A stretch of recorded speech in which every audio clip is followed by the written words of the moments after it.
نحمده ونصلي على رسوله الكريم. أما بعد فأعوذ بالله من الشيطان الرجيم. بسم الله الرحمن الرحيم. مثلهم كمثل الذي استوقد نارا فلما أضاءت ما حوله ذهب الله بنورهم وتركهم في ظلمات لا يبصرون. আমরা সবাই দুরূদ শরীফ আল্লাহুম্মা সাল্লি আলা মুহাম্মাদ ওয়া আলা আলি মুহাম্মাদ সাল্লি আলা আল্লাহুম্মা বারিক আলা মুহাম্মাদ।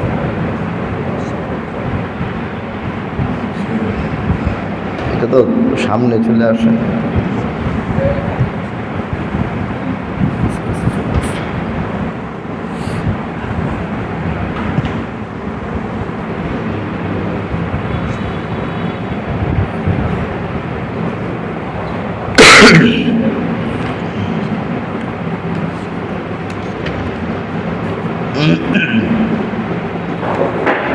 সূরাতুল বাকারায় আলোচনা চলছিল। আজকে সূরাতুল বাকারার 17, 18, 19, 20 এই 4টি আয়াতের তাফসীরি আলোচনা শুনবো ইনশাআল্লাহ। সূরা বাকারার 1 থেকে নিয়ে 20 পর্যন্ত এই 20টি আয়াতের মধ্যে আল্লাহ তাআলা মুমিন, কাফের এবং মুনাফিক এই 3 প্রকারের আলোচনা শেষ করেছে। প্রথম 4 আয়াতে মুমিনদের বিষয়ে আলোচনা করেছেন, এরপরের 2 আয়াতে কাফেরদের বিষয়ে আলোচনা করেছেন, তারপরে 14টি আয়াতে আল্লাহ তাআলা মুনাফিকদের ব্যাপারে আলোচনা করেছেন। প্রশ্ন হলো যে আল্লাহ তাআলা মুনাফিকদের আলোচনা করতে গিয়ে 14টি আয়াত কেন, এত কথা, 14টি আয়াত, 14টি বাক্য কেন ব্যবহার করলেন? এত লম্বা আলোচনা কেন? মুমিনের আলোচনা 4 আয়াতে শেষ, কাফেরের আলোচনা 2 আয়াতে শেষ, তো মুনাফিকের আলোচনা কেন 14 আয়াতে? এর সহজ উত্তর হলো, জান্নাতে যাবে কারা? কালিমাওয়ালা না কালিমা ছাড়া? যে কালিমা পড়ে সেই তো জান্নাতে যাবে, আর যে কালিমা পড়ে নাই সে জাহান্নামে যাবে। যে কালিমা পড়ে নাই সে জাহান্নামে যাবে, আর যে কালিমা পড়েছে সে জান্নাতে যাবে। মুনাফিকের অবস্থা কি? সে কালিমা পড়েছে না পড়ে নাই? বলেন দেখি, মুনাফিকরা কালিমা পড়ে? মুনাফিক তো কালিমা পড়ছে। এখন এই মুনাফিকই তো জাহান্নামে যাবে, যাবে না? কালিমা পড়া মুনাফিক সেই তো জাহান্নামে যাবে। কেমন জাহান্নাম? ইন্নাল মুনাফিকিনা ফিদ দারকিল আসফালি মিনান নার। সাধারণ কোনো জাহান্নাম না। কাফেররা যেই স্তরের জাহান্নামে থাকবে তার চাইতে আরো নিকৃষ্ট। মানে এই জাহান্নামের পরে আর জাহান্নাম নাই, যেই জাহান্নামের ভয়ে অন্যান্য জাহান্নাম কাঁপতে থাকে। নাউজুবিল্লাহ। এমন ভয়াবহ জাহান্নাম। এখন এই কালিমাওয়ালা মুনাফিক সেই তো জাহান্নামে যাবে। তো কোনো মুনাফিক যেন কাল হাসরের ময়দানে আল্লাহ তাআলার সামনে দাঁড়াইয়া এই কথা বলতে না পারে, আল্লাহ আপনার তো ঘোষণা ছিল যে কালিমা পড়বে সে জান্নাতে যাবে, তা আমি তো কালিমা পড়ছি, আমি তো কালিমা পড়ছিলাম, তা এখন আমাকে কেন জাহান্নামে নিক্ষেপ করবেন? তাই আল্লাহ তাআলা 1টা 2টা আয়াত না, 14টা আয়াত লাগাইছেন, 14টা বাক্য, 14টা কথা আল্লাহ তাআলা বলেছেন, বলে বান্দাকে বুঝাইছেন, খুব ভালো করে বুঝাইছেন যে কালিমাওয়ালা হও, ইমানওয়ালা হও, তবে মুনাফিক মার্কা ইমানওয়ালা হয়েও না, মুনাফিক মার্কা হয় না। যদি ওইটা হও তাইলে কিন্তু কোথায়? কালিমা পড়ার পরেও কোথায় নিক্ষিপ্ত হতে হবে? জাহান্নামে জ্বলতে হবে, জাহান্নামে নিক্ষিপ্ত হতে হবে। বিষয়টা বুঝা আসছে? এই 20 আয়াতের মধ্যে আরও একটা বিষয় অনুধাবন করা যায়, সেটা হলো প্রথম 4 আয়াতে আল্লাহ তাআলা ঈমানদারদের কথা আলোচনা করেছেন, এরপরে কাফের আর মুনাফিকের কথা আলোচনা করেছেন। তার মানে আল্লাহ তাআলা বান্দাকে এটাই শিক্ষা দিলেন যে ইতিবাচক বিষয়গুলো আগে, নেতিবাচক বিষয় পরে। কাউকে দাওয়াত দিতে গিয়ে আগে ইতিবাচক বিষয়, ভালো দিকগুলো আলোচনা করা, তারপর না মানলে এটার খারাপই কি ওইটা আলোচনা করা। যেমন আমরা পারিবারিক জীবনে একজন স্বামীর জন্য কর্তব্য হলো তার স্ত্রীকে দাওয়াত দেওয়া, তার স্ত্রীকে উপদেশ দেওয়া। তা আগে ভালোভাবে তাকে উপদেশ দেওয়া, তারপর প্রয়োজনে শাসন করা। সন্তান সন্ততি আগে ভালোভাবে তাদেরকে উপদেশ দেওয়া, পড়ালেখা করলে কি সম্মান, কি মর্যাদা, এগুলো ভালোভাবে বুঝানো। আর না করলে পরে কি করতে হবে সেটা পরে দ্বিতীয় স্তরে গিয়ে সেটা বোঝানো।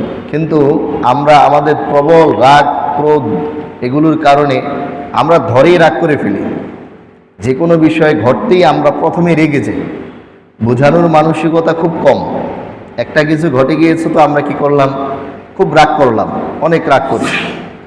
তো আমাদের এই মানসিকতা পরিবর্তন করার জন্য আল্লাহ তাআলা এই যে একটা সুন্দর একটা নিয়ম দিয়েছেন আমাদের সামনে, যে প্রথমে ঈমানদারদের কথা আলোচনা করলেন, তারপরে বেঈমানদের কথা আলোচনা করলেন। প্রথমে কোরআনে কারীমের এমন বহু জায়গায় আল্লাহ তাআলা প্রথমে নাজ নিয়ামতের কথা আলোচনা করেছেন, তারপর আযাব গজবের কথা আলোচনা করেছেন। সূরা ওয়াকিয়া পড়লে দেখবেন যে সূরা ওয়াকিয়াটাকে আল্লাহ তাআলা কত চমৎকার করে 2 ভাগে বিভক্ত করেছেন। প্রথম অংশে প্রথমে আল্লাহ তাআলা জান্নাতীদের নাজ নিয়ামতের কথা আলোচনা করেছেন, কি পরিমাণ দিবেন, অনেক নাজ নিয়ামতের কথা। এরপরে জাক্কুম ফল, জাহান্নামের কি ভয়াবহতা, সেই কথা আলোচনা করেছেন। আল্লাহ তাআলা যত জায়গায় আলোচনা করেছেন সব জায়গার মধ্যেই ইতিবাচক বিষয়গুলোকে আগে এনেছেন, যেগুলোতে আগ্রহ পয়দা হয়, কাজ করার আগ্রহ পয়দা হয় অন্তরের মধ্যে, ওই বিষয়গুলোকে আগে এনেছেন। মুনাফিকরা কি শুধুমাত্র রসুলের যুগেই ছিল, না বর্তমান জমানায়ও আছে? প্রশ্ন করিনি, উত্তর তো আমি দিব। এটা একটা প্রশ্ন, এটার উত্তর আমি দিব, ঠিক আছে? মুনাফিকরা কি শুধুমাত্র রসুলের যুগেই ছিল, না বর্তমান যুগেও আছে? রাসূল সাল্লাল্লাহু আলাইহি ওয়াসাল্লামের যুগে মুনাফিক চিনা এটা সহজ ছিল, কারণ আল্লাহ রসুলের কাছে ওহী আসতো, আর অন্তরের খবর তো রসুলও জানতেন না। মানুষের অন্তরের খবর রাসূল সাল্লাল্লাহু আলাইহি ওয়াসাল্লামও জানতেন না, কার অন্তরের মধ্যে কি আছে এটা একমাত্র আল্লাহ তাআলা জানেন। তো মুনাফিকদের অবস্থা তো এমনই ছিল যে তারা মুখে মুখে কালিমা পড়তো, কিন্তু অন্তরে কুফরি রাখতো। আল্লাহ রাব্বুল আলামিন ওহীর মাধ্যমে রাসূল সাল্লাল্লাহু আলাইহি ওয়াসাল্লামকে জানাই দিতেন, এই মুনাফিক, ও মুনাফিক, ও মুনাফিক। তাহলে রাসূল সাল্লাল্লাহু আলাইহি ওয়াসাল্লামের যুগে মুনাফিক চিনার সহজ মাধ্যম ছিল ওহী। বর্তমান সময়েও মুনাফিক আছে, এটা আমরা কিভাবে বুঝবো?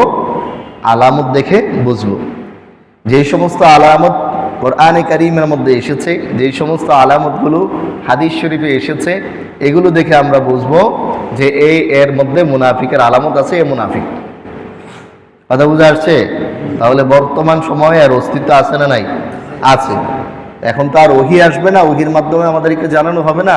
কোরআন এবং সুন্নায় মুনাফিকের যেই সমস্ত আলোচনা এসেছে, ওই আলোচনা যার সাথে মিলবে সেই হলো কি? মুনাফিক। এখন কোরআনে কারীমের মধ্যে মুনাফিকদের আলোচনা এসেছে অনেক কঠিনভাবে, আর হাদিস শরীফে মুনাফিকদের আলোচনা এসেছে আরও অনেক সহজ, অর্থাৎ মানে ছোট্টখাট্ট কোনো আমলেও মুনাফিক হয়ে যায়। যেমন হাদিস শরীফে এসেছে আলামাতুল মুনাফিকি সালাসাতুন, কোনো কোনো বর্ণনা এসেছে আলামাতুল মুনাফিকি আরবাতুন, মুনাফিকের আলামত 3টি। কোথাও কোথাও এসেছে মুনাফিকের আলামত 4টি। কি কি? ইদা হাদ্দাসা কাযাবা, যখন সে কথা বলে তো মিথ্যা বলে। ওয়া ইদা ওয়াহাদা আখলাফা, যখন কারোর সাথে ওয়াদা করে তো ওয়াদা খিলাফ করে। ওয়া ইদা তুমিনা খানা, তার কাছে আমানত রাখা হলে আমানতের খেয়ানত করে। এই 3টা এক বর্ণনা এসেছে। অপর আরেক বর্ণনা এসেছে ওয়া ইদা খাসামা ফাজারা, যখন কারোর সাথে ঝগড়া করে তো উড়া দুরা গালাগালি করে। এ 4 আলামত, কথায় কথায় মিথ্যা বলা, ওয়াদা করলে খেলাফ করা, আমানতের খেয়ানত করা, আর কারোর সাথে ঝগড়া বিবাদে লিপ্ত হলে গালাগালি করা। এই 4 আলামত যার মধ্যে রয়েছে, আল্লাহ রসুল সাল্লাল্লাহু আলাইহি সাল্লাম বলেন যে সে হলো খালেস মুনাফিক, মানে টাটকা মুনাফিক। এখন হাদিসের ভাষ্য অনুযায়ী কেউ যদি মিথ্যা কথা বলে তাহলে সে কি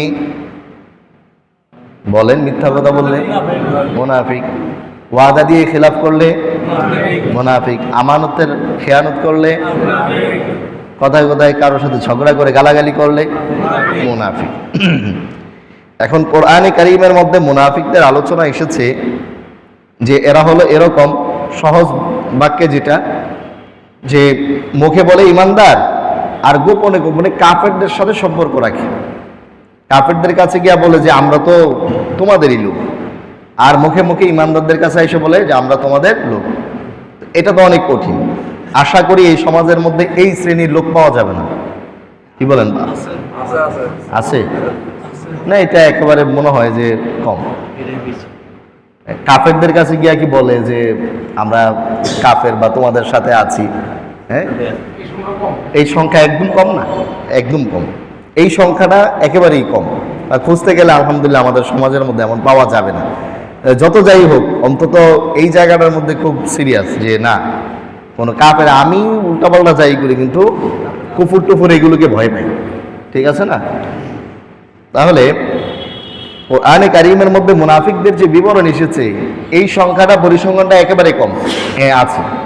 আমার কাছে একটা তথ্য আসছে যে এই বিগত বছরগুলোতে ইন্ডিয়া থেকে 33,000 গোয়েন্দা বাংলাদেশে পাঠানো হয়েছে।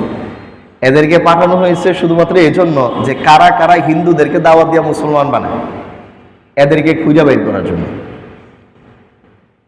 তো আপনাদের কাছে কি মনে হয় যে এরা এই হিন্দুদেরকে কিভাবে উদ্বুদ্ধ করে মুসলমান করা যায়, এই সমস্ত দাওয়াতি কথাবার্তা না শিখে, না জেনে, না বুঝি, ইসলাম সম্পর্কে নলেজ না নিয়েই তারা চলে আসছে? মোটামুটি এই সম্পর্কে ভালো পারদর্শিতা আছে। আপনি একটা হিন্দুকে যেই ভাষায় বুঝাইতে পারবেন, এর চেয়ে আরো কঠিন ভাষা, কারণ তার কাছে তো হিন্দুদের ওই কিতাবাদির জ্ঞানও আছে। হ্যাঁ, সে পুরো টুসটাস করে এগুলো সব বইলে আপনারা একদম বুঝাই ফেলতে পারবে যে ইসলামী হলো খাঁটি ধর্ম। কথা বুঝে আসছে? একেবারে ইসলাম সম্পর্কে অজ্ঞ অবস্থায় তারা বাংলাদেশে আসে, মোটামুটি ভালো পড়াশোনা আছে। এখন এই যে এই 33,000 এই লোক কিন্তু আইসা কালিমার দাওয়াতি দিবে, মুখে বলবে ইমানের কথা, কিন্তু অন্তরে অন্তরে সম্পর্ক কোথায়? হিন্দুদের সাথে। এই শ্রেণীটাকে বলতে পারেন যে কোরআনের ভাষায় এই শ্রেণী হলো ওরা, এই শ্রেণী হলো ওরা। কারণ আমার সামনে এসে যেহেতু কালিমা পড়ছে, হ্যাঁ, মুসলমান দাবি করতেছে, মসজিদে এসে নামাজ পড়তেছে, আবার গোপনে গোপনে গিয়া তথ্য দিতেছে যে কে কি করতেছে, কে কি করতেছে, ঠিক আছে? তাহলে এরা হলো এই শ্রেণীর লোক, বর্তমান সময়ে এরা হলো এই শ্রেণীর লোক। বুঝা আসছে? এই মুনাফিক। আর হাদিসের ভাষ্য অনুযায়ী যে মুনাফিকের আলোচনা এসেছে, এটা তো আলহামদুলিল্লাহ আমাদের সমাজের মধ্যে কি অভাব নাই। আস্তাগফিরুল্লাহ, আলহামদুলিল্লাহ বলছি, এটা আমাদের সমাজের মধ্যে অভাব নাই, অনেক আছে। মিথ্যা বলে না মানুষ নাই? অনেক মিথ্যা বলে, ওয়াদা করলে ওয়াদার খেলাফ করে, আসে না নাই? অভাব নেই, মানে এটার কোনো গুরুত্বই নেই আর কি। ঠিক আছে, কালকে 10টা বাজে তোমার সাথে দেখা করবো, অনেক 10টা বাজে হ্যাঁ ফোন দেয় নাই, হ্যাঁ ওরে ফোন দেয় নাই, কোনো কথা হবে না, এগুলো তো আছে। বুঝে আসছি? এরপরে আমানতের খেয়ানত। আমানতের খেয়ানত মানে এটাই না যে টাকা রাখলো কেউ কারো কাছে, বলতেছে যে তুমি আমার কাছে টাকা রাখো না, এটাই না। আমানত অনেক রকম হয়, কথাও আমানত হয়, কথাও আমানত হয়। একটা কথা বললো বিশ্বাস করে, সে কথাটা অন্য জায়গায় বলে দিল, তাহলে এটাও কি হইল? আমানতের খেয়ানত। আর ঝগড়া বিবাদ করে গালাগালি করা, যা আছে না, অনেক, প্রচুর ঝগড়া বিবাদ করে গালাগালি করে। এক সরকারি কর্মকর্তা, উপরের পর্যায়ে, আমার সাথে খুব ভালো সম্পর্ক, আমি বুঝি নাই যে উনি এত বড়, মানে অনেক বড় মাপের। তো উনি ওনার অফিসে নিয়ে গেল আমারে, নিয়ে যাওয়ার পরে আমি বসা, একের পর এক লোক আসতেছে, গালি গালাজ খারে করে, মানে উনি এই লোক যে এত গালি দিতে পারে আমি যে বসে রয়েছি এটা মনে হয় যে তার মনে হয় হিতাহিত জ্ঞানই নেই। পরে আবার অবশ্য আসার সময় আমার কাছে ক্ষমা চেয়েছে, হুজুর আমি এমনই করি, ঠিক আছে। তো ওখানে ওনার ওখানে আমি 1.5 ঘন্টা বসাচ্ছিলাম। এই 1.5 ঘন্টায় আস্তাগফিরুল্লাহ কি পরিমাণ গালি, যে একজনের এক এক রকম গালি দেয়, এক গালি সবারই দিতেছে না দেখলাম, মানে ওনার গালির উপর পিএইচডি আছে। তো 1.5 ঘন্টা ওনারে আমি এই যে এই বিষয়টা বলার মতো কোনো সুযোগই নেই, মানে পুরো সিরিয়াস ওই অবস্থা। আমি চিন্তা ভাবনা করছি যে ফোন করে ওনাকে রাতের বেলা নীরবে আমি ওনাকে এই দাওয়াতটা দিব, যে গালাগালি করলে তো রহমতের ফেরেশতা দূরে চলে যায়। হাদিসে আছে, শোনাইছেন একদিন তাফসিরে আবু বকর সিদ্দিক রাদিয়াল্লাহু আনহু কথা, গালাগালি করলে রহমতের ফেরেশতা সাথে থাকে না। একজন অফিসার তিনি যদি তার অধীনস্থদের সাথে সুন্দর ব্যবহার করে, আমাদের অবস্থাটা এরকমই, যে কয়েকদিনে আসি চাকরি বাকরিতে মনে করি যে একদম বাহাদুরির সাথে চাকরি করবো, এরপরে আমি যখন চলে যাবো আমার কথা কেউ স্মরণও করবো না, স্মরণ করলে খুব এটা নিকৃষ্ট ছিল, শুধু গালাগালি করতো, অযথা শুধু রাগারাগি করতো, ঠিক আছে, স্মরণও করবে না। অথচ সুন্দর আখলাক ভালো ব্যবহারের মাধ্যমে পারে যে আজীবন মানুষের কাছে একটা সুন্দরভাবে মানুষের কাছে একটা কি বলে মূল্যবান হয়ে থাকবে। যখনই তার ব্যাপারে আলোচনা আসবে তো মানুষ একেবারে শ্রদ্ধার সাথে তাকে স্মরণ করবে, তার জন্য দোয়া করবে। তো যে যাই হোক, এই যে 4 প্রকার, 4টা আলামতের কথা বলো, এটা তো এখনকার সমাজের মধ্যে অভাব নাই, এটা তো অনেক বিশেষ ব্যক্তিরাও করে ফেলে, ঠিক আছে। মিথ্যা কথা অনেক বড়রাও করে ফেলে, আলেম ওলামারাও তো করে ফেলে, আমার থেকেও হয়ে থাকে এটা। মিথ্যা বলা, ওয়াদা খেলাফ করা, এটা তো হয়ে যায়, ঠিক আছে। কারো কম হয় কারো বেশি হয়, কিন্তু কেউ গুনাহ থেকে মুক্ত না, টুকটাক হয়ে যেতে পারে। এখন কথা হলো যে আল্লাহ রসুল বললেন যে মুনাফিকের আলামত হলো এগুলো, আর ওখানের মধ্যেও মুনাফিকের আলামত বলা হলো।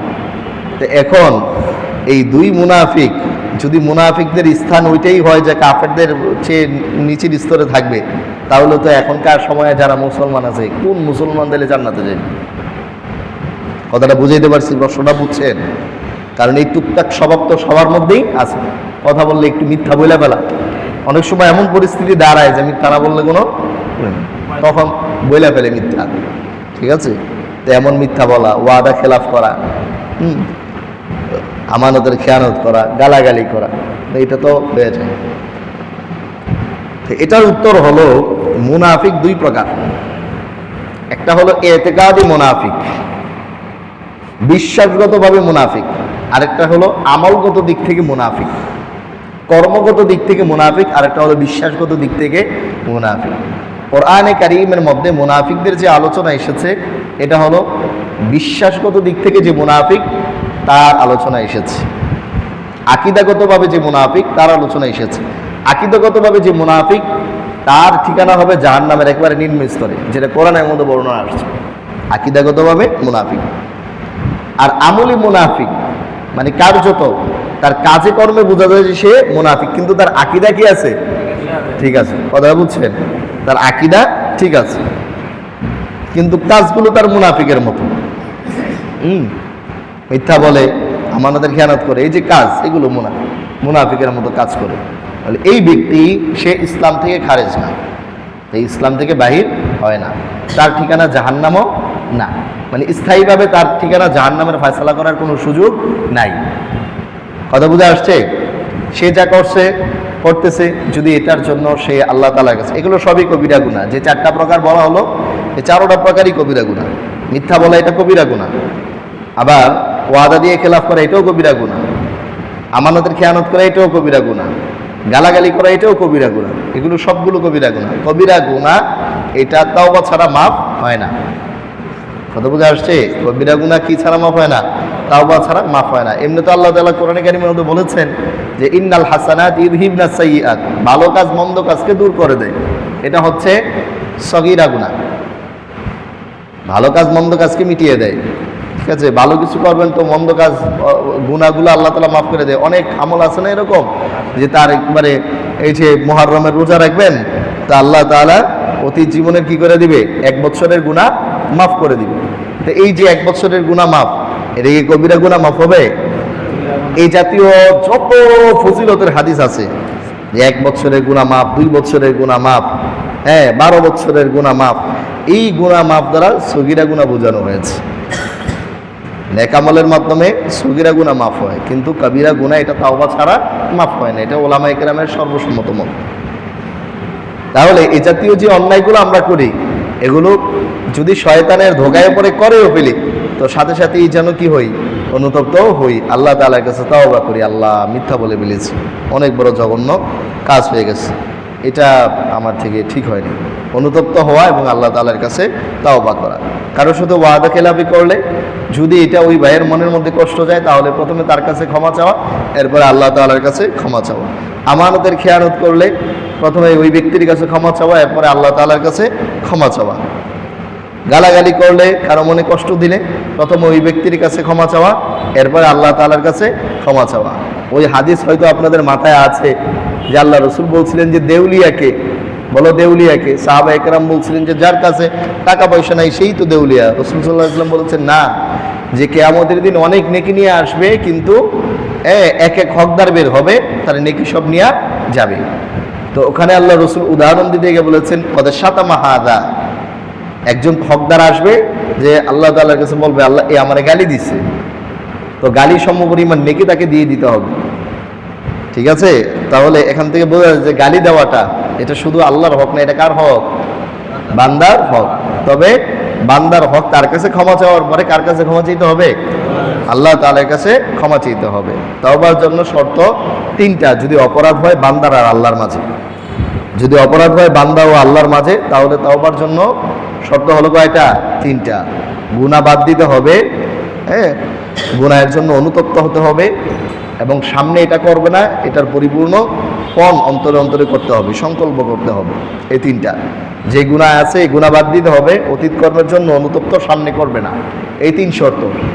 আর যদি অন্যায় হয় বান্দা এবং বান্দার মাঝে, 2 বান্দা, এক বান্দার কারো হক নষ্ট করেছে, কাউরে মারছে, ধরছে, তাহলে এর বান্দার সাথে বান্দার অপরাধ, তাহলে এর জন্য শর্ত হলো 4টা। 3টা আগের শর্ত, আল্লাহ তাআলার সাথে 3 শর্তের মাধ্যমে তওবা করতে হবে, আর এই তার কাছে ক্ষমা চাইতে হবে। এই ক্ষমা চাইতে গিয়া যেভাবে ক্ষমা চাওয়ার ওইভাবে ক্ষমা চাইতে হবে। এগুলোর ব্যাপারে আমরা সিরিয়াস না, প্রয়োজনে একেবারে পুরা তারে ধইরা যেমনে ক্ষমা চাওয়া যায়, টাকা পয়সা দিয়ে যদি ক্ষমা না দিতে, ওইটা দিয়ে ক্ষমা নিতে হইব, নাইলে খবর আছে হাসরের ময়দানে আটকে যাবে। তাহলে বললাম যে এই যে 4 প্রকার অন্যায়, এই 4 প্রকার অন্যায় হলো কবিরা গুনাহ। এই কবিরা গুনাহ এগুলো তওবা ছাড়া মাফ হয় না। তাহলে কোরআনে কারীমের মধ্যে যে মুনাফিকের আলোচনা এসেছে, ওই মুনাফিক কোন মুনাফিক বলেন? আকীদাগতভাবে যারা মুনাফিক, বিশ্বাসগতভাবে যারা মুনাফিক। মনে রাখবেন এইগুলো, না এমনি শুনতেছেন? কোরআনে কারীমের মধ্যে এগুলো মিলায় ফেললে তো আবার পেছ লাগে যাবো গা, নিজের মধ্যেই তখন প্রশ্ন আসবে। কোনো জায়গার মধ্যে আপনি হাদিসের এই মুনাফিকের বিবরণ শুনলেন, তখন আপনি ভাবলেন যে হ্যাঁ এগুলো তো আমার মধ্যে আছে, আমি তো একেবারে জাহান্নামের নিচে গিয়া পড়বো। এখন তো এই আলামত তো মানুষের মধ্যে অভাব নাই, এই তো জাহান্নামে, ও তো জাহান্নামে, ও তো জাহান্নামে, সব এগুলো মাথার মধ্যে কিরমির করবে। কিন্তু এই পার্থক্যটা যদি আপনি বুঝেন যে মুনাফিক হলো 2 ধরনের, এক বিশ্বাসগত মুনাফিক, আরেকটা হলো কার্যত মুনাফিক, আমলগত মুনাফিক। এই পার্থক্যটা যদি জানা থাকে তাহলে আশা করি এই সমস্যা আর হবে না। তো কোরআনে কারীমের মধ্যে যে সমস্ত মুনাফিকের আলোচনা এসেছে, এটা হলো বিশ্বাসগত মুনাফিক। আকীদাগত মুনাফিক মানে তার আকীদাই নষ্ট, তার আকীদার মধ্যে লড়র পড়র আছে। আর হাদিসের মধ্যে যে মুনাফিকের আলোচনা এসেছে সে হলো আমলগত মুনাফিক, কার্যত মুনাফিক। তার বিশ্বাস ঠিক আছে, কিন্তু তার কাজগুলো মুনাফিকদের কাজের মতো, এক অবস্থায় স্থির না, শুধু হকের দিকে স্থির না, কখনো হক কখনো বাতিল, কখনো হক কখনো বাতিল, এভাবে শুধু নড়াচড়া করে। তো এটা হলো মুনাফিকদের আলামত। তো এদের ব্যাপারে হুকুম কি বললাম? যে এরা মুসলমান থাকবে কিন্তু এরা কবিরা গুনাহ করছে। এরা যে কাজগুলো করতেছে এগুলো প্রত্যেকটাই কবিরা গুনাহ। এই কবিরা গুনাহের জন্য আল্লাহ তাআলার কাছে কি করতে হবে? তওবা করতে হবে। আর যদি তওবা ছাড়া সে এই কবিরা গুনাহ নিয়ে মারা যায়, তাহলে তার ব্যাপারে আল্লাহ রাব্বুল আলামিনের সিদ্ধান্ত, যদি তিনি চান তাহলে ক্ষমা করবেন, আর যদি না চান তাহলে তার গুনাহ সম পরিমাণ জাহান্নামের আগুনে জ্বালাইয়া তাকে পরিশোধিত কইরা তারপর তাকে কি করবেন? জান্নাতে দিবেন।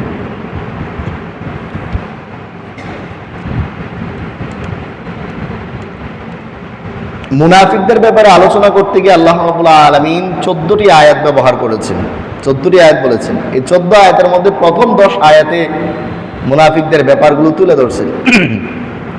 আল্লাহ তাআলার কাছে মনে হচ্ছে যে না, এখনো স্পষ্ট হয়নি, এদেরকে উদাহরণ দিয়ে বোঝানোর দরকার। তো আল্লাহ তাআলা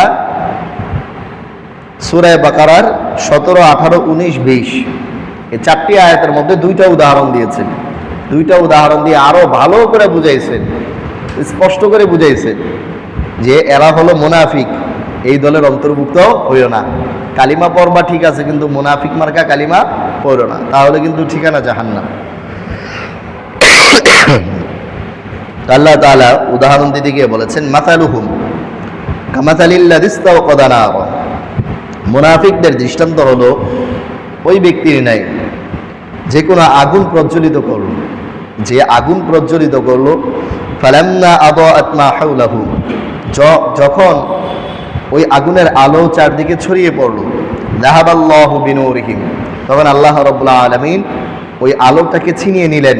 ওয়া তারাকাহুম ফি যুলুমাতিল লা ইউবসিরুন, তাদেরকে ছেড়ে দিলেন অন্ধকারের মধ্যে, তারা চোখে আর কিছুই দেখতে পেল না। এখানে উদাহরণ দিয়েছেন যে মুনাফিকদের অবস্থা হলো ওই ব্যক্তির ন্যায় যে আগুন জ্বালাইলো। আগুন জ্বালানোর অর্থ হলো মুনাফিকরা ঈমান আনে না, হ্যাঁ ঈমান আনে। এখানে আগুন জ্বালানোর অর্থ হলো ঈমান আনা। ফালাম্মা আদাআত মা হাওলাহু, যখন এই আগুন থেকে বের হওয়া যে আলোটা এটা চারদিকে ছড়াইয়া পড়ে, তারা ঈমান আনার পরে এটা সবাই জানে যে এই সে ঈমানদার। এরপরে তারা এমন কিছু কাজ করা শুরু করে দেয়, কুফরি কাজ করা শুরু করে দেয়। তাদের এই কর্মের কারণে যাহাবাল্লাহু বিনূরিহিম, আল্লাহ তাআলা তাদের এই ঈমানের নূরটাকে ছিনায় নেন। ঈমানের নূরটাকে ছিনায় নিলে তারা আবার কুফরিতে নিপতিত হয়। ফাহুম লা ইউবসিরুন, যুলুমাতিল লা ইউবসিরুন, এরপরে আর কোনো কিছুই তারা দেখতে পায় না। তার মানে তারা আর হেদায়েতের রাস্তায় চলতে পারে না। তারা কেমন হয়ে যায়? সুম্মুন বুকমুন উমিয়ুন ফাহুম লা ইয়ারজিউন, তারা হয়ে যায় বধির। বধির মানে কানে শুনে কিন্তু হকটা শুনতে পারে না। বুকমুন হয়ে যায় বোবা, মুখ দিয়ে কথা বলতে পারে কিন্তু হকটা বলতে পারে না, কান দিয়ে শুনতে পারে কিন্তু হকটা শুনতে পারে না। হক কথা শুনলেই জ্বালা পোড়া শুরু হয়ে যায়, ঠিক আছে? মুখ দিয়ে সব কথা বলতে পারে, বেফাস কথা যা আছে সব বলতে পারে, কিন্তু মুখ দিয়ে কি বলতে পারে না? হক কথাটা বলতে পারে না। অনিয়ন, তারা হয়ে যায় অন্ধ। অন্ধ মানে চোখ দিয়ে সব কিছু দেখতে পারে কিন্তু হকটা দেখতে পারে না। ভালো মানুষ দেখতে পারে না, নামাজি আর দাড়ি টুপিওয়ালা দেখলেই চুলকানি শুরু হয়ে যায়। ভালো মানুষ যারা আল্লাহকে বিশ্বাস করে এদেরকে দেখলে কি হয়ে যায়? জ্বালা পোড়া শুরু হয়ে যায়। ফাহুম লা ইয়ারজিউন, তারা এমন জায়গার মধ্যে গিয়ে পৌঁছে যেই জায়গা থেকে ফিরে আসা আর সম্ভব না। তো এখানে আল্লাহ রাব্বুল আলামিন মুনাফিকদের একটা দৃষ্টান্ত দিয়েছেন, এরপরে আবার আরেকটা দৃষ্টান্ত দিচ্ছেন। আও কাসাইয়িবিন মিনাস সামাই ফীহি যুলুমাতুন ওয়া রা'দুন ওয়া বারক, অথবা তাদের দৃষ্টান্ত হলো আসমান থেকে বর্ষিত বৃষ্টির ন্যায়, যে বৃষ্টির মধ্যে রয়েছে অন্ধকার, বজ্রপাত, বিজলি। ইয়াজালুনা আসাবিআহুম ফি আযানিহিম মিনাস সাওয়াইক হাদারুল মাউত, তারা তাদের আঙ্গুলিগুলোকে কানের মধ্যে ঢুকায় দেয় বজ্রপাতের ভয়ে। বজ্রপাত থেকে বাঁচার জন্য তারা তাদের আঙ্গুলগুলোকে কানের মধ্যে ঢুকায় দেয়, কারণ বজ্রপাত বিকট হলে তাদের মৃত্যু হয়ে যাবে। ওয়াল্লাহু মুহীতুম বিল কাফিরিন, আল্লাহ রাব্বুল আলামিন কাফিরদেরকে পরিবেষ্টন করে রেখেছেন। ইয়াকাদুল বারকু ইয়াখতাফু আবসারহুম, বিজলি তাদের দৃষ্টিকে নিষ্প্রভ করে দেওয়ার উপক্রম হয়। কুল্লামা আযা লাহুম মাশাউ ফি, যখন তারা একটু আলো পায় তখন তারা পথ চলে। ওয়া ইযা আসলামা আলাইহিম কামু, যখন অন্ধকার হয় তখন দাঁড়িয়ে যায়। ওয়ালাউ শা আল্লাহু লাযাহাবা বিসামইহিম ওয়া আবসারিহিম, আল্লাহ তাআলা চাইলে তাদের কর্ণ এবং তাদের দৃষ্টিশক্তি কেড়ে নিতে পারেন। ইন্নাল্লাহা আলা কুল্লি শাইইন কাদির, আল্লাহ তাআলা সব বিষয়ে সর্বশক্তিমান। এগুলোকে একেবারে ধরে ধরে মেসাল মুমাসাল্লাহু, ওইটা বোঝানো আপনাদেরকে অনেক কঠিন। ওইটার জন্য মাদ্রাসায় পড়াশোনা করা ছাড়া কোনো উপায় নাই। তো যতটা সংক্ষেপে সহজে সম্ভব একটু ধারণা নেন আর কি। দ্বিতীয় নাম্বার যে উদাহরণটা দিলেন, এখানে তো অনেক কিছু বললো, মানে এটারে একেবারে পুরাপুরি মিলে বোঝা এটা কঠিন। দ্বিতীয় যে উদাহরণটা দেওয়া হয়েছে এটা শানে নুজুল কি? শানে নুজুল হলো আল্লাহ তাআলা এখানে দ্বিতীয় উদাহরণটা দিয়েছেন ওই শানে নুজুলকে কেন্দ্র করে। মদিনাতুল মুনাওয়ারা থেকে দুইটা মুনাফিক তারা একবার রাতের অন্ধকারে বের হয়েছে, মক্কায় যাবে, মুশরিকদের সাথে গিয়া মদিনার যত তথ্য আছে সব এগুলো তাদেরকে জানাইবে। তো তারা বের হয়ে হাঁটতেছে, হাঁটতে হাঁটতে একটু দূরে আসছে, দূরে আসার পরে শুরু হয়েছে ঝড় তুফান, কঠিন ঝড়, যেমন অন্ধকার তেমন বিজলির চমক আর বজ্রপাতের আওয়াজ। তো এখন এই বজ্রপাতে আওয়াজ করতেছে, অনেক সময় যখন বিকট আওয়াজ হয় তখন যাদের হার্ট দুর্বল আছে তারা কিন্তু মরে যাওয়ার সম্ভাবনা আছে। তো অনেকেই করে কি, বিজলি চমকাইলেই কি করে কানের মধ্যে হাত ঢুকায় দেয়, যাতে করে বজ্রপাতের আওয়াজটা অত বেশি কানে না লাগে। তো এরা যখন দেখলো যে মরুভূমিতে এই বৃষ্টি, ঝড় তুফান আর এই বিজলির চমক, বজ্রপাত, তো এই বজ্রপাত থেকে বাঁচার জন্য যখন বিজলি লাইট জ্বলে ওঠে তখন তারা কানের মধ্যে এভাবে হাত ঢুকায় দেয়। আর তারা দেখতেছে যে বাঁচা সম্ভব না, কারণ এটা তো শুধুমাত্র বজ্রপাতের আওয়াজ না, বজ্রপাতের এই যে এই চমক যদি দেহের মধ্যে লাগে তাইলে তো মরে যাবো কেনা, বজ্রপাতে মানুষ মারা যায় না।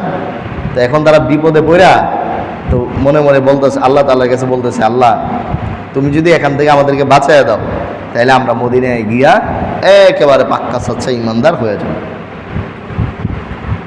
এরপরে আল্লাহ রাব্বুল আলামিন তাদেরকে বাঁচাই দিছে, তারা মদিনায় এসে ইমানদার হয়ে গেছে এবং পাক্কা সচ্চা ইমানদার হয়ে গেছে। তা আল্লাহ রাব্বুল আলামিন এখানে এই উদাহরণের মধ্যে বুঝাইলেন যে কুল্লামা আদা আলাহুম মাশাউফি, যখন তারা একটু আলো পায় ইমান আনছে, যখন তারা একটু আলো পায় তখন পথ চলে, আবার যখন অন্ধকার হয়ে যায় তখন দাঁড়ায় যায়। এটা দিয়ে কি বুঝাইছেন?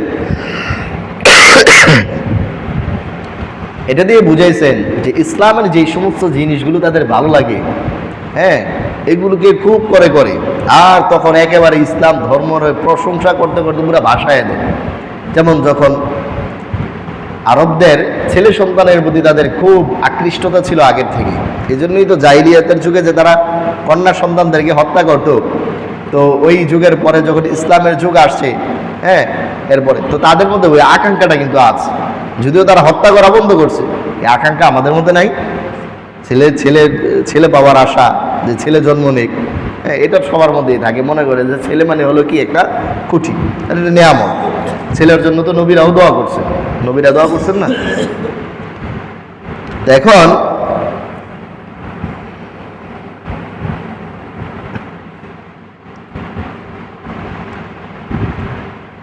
তারা তো মুখে ঈমান এনেছে, তো যখন তাদের ঘরে ছেলে সন্তান জন্ম নেয়, তো ছেলে সন্তান জন্ম নিলে পরে একেবারে ইসলামের প্রশংসা শুরু করে দেয়, মুহাম্মদ সাল্লাল্লাহু আলাইহি সাল্লামের ধর্ম এটাই সঠিক ধর্ম, এই ধর্ম গ্রহণ করার কারণে আমার ঘরে খালি কি হইতেছে, ছেলেই হইতেছে। আবার যখন গনিমতের মাল পায়, এমন ধর্মের মতো ধর্ম হইতে পারে, এই সুন্দর যা পাইতেছে সব।